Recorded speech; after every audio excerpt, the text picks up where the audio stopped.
அல்லேலூயா. எல்லா மனிதனுக்குள்ளும் பேய் இருக்குதான்.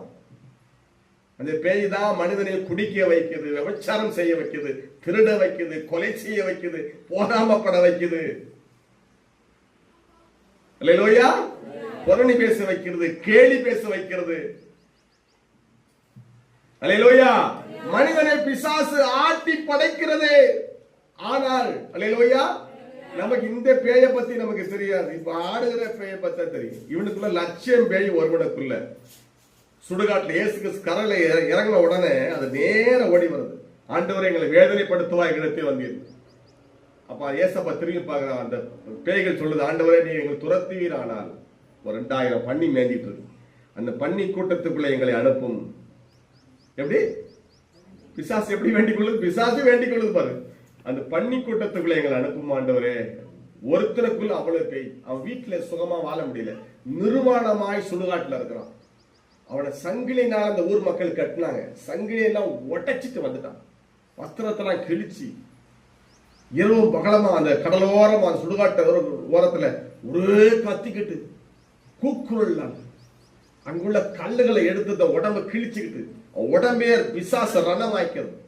என்னைக்கு பிசாசு உனக்குள்ள வருகிறதோ உன் உடம்பை ரணமாக்கி விடும். டாக்டர் சொல்லுவாங்க, எப்பா குடிக்காதப்பா உன் உடம்பு மோசமாயிடுச்சுன்னு சொல்லுவாங்கதான். இவன் உடம்ப பிசாச ரணமாக்கி வச்சிருக்கும். கணையமெல்லாம் கேன்சர் வந்துடும். குடிச்சு குடிச்சு ஆள் லீனா மாறி எலும்பும் தோளுமா கைகால் நடுங்க ஆரம்பிச்சிடும். குடியை விட முடியாது. பிசாசு அவன் சரீரத்தை நாசப்படுத்தி வைத்திருப்பான். குடியை விட அவனால முடியாது. அது ஒரு பேய்தான். பழி வாங்க கத்தியை தூக்கிட்டே அலைவான். அது ஒரு பேய்தான். இங்க பாருங்க, வீட்டில நிம்மதியா வாழ முடியல அவனால.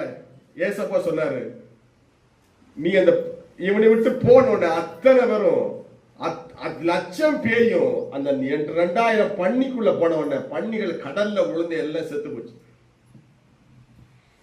அல்லேலூயா.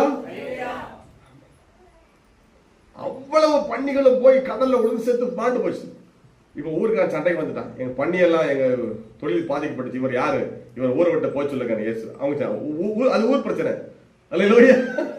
அது ஊர் பிரச்சனை. அதை ஏசப்பா அவனை சுகமாக்கிட்டாரு. கை வைத்தாவே சொல்லுங்க. இப்ப பன்னி முக்கியமா மனுஷன் முக்கியமா? உலகத்துக்கு பன்னி தான் முக்கியம், நம்ம முக்கியம் இல்ல. அல்லேலூயா. ஆமா, பொருளாதாரத்துக்கு தான் இங்க சண்டை. இப்ப நாட்டுக்கு நாடு யுத்தம் ஏன் நடக்கு? பொருளாதாரத்தை மீட்கணும் தான். அந்த நாட்டோட நான் பெரிய ஆளா இருக்கணும். மனுஷனை பத்தி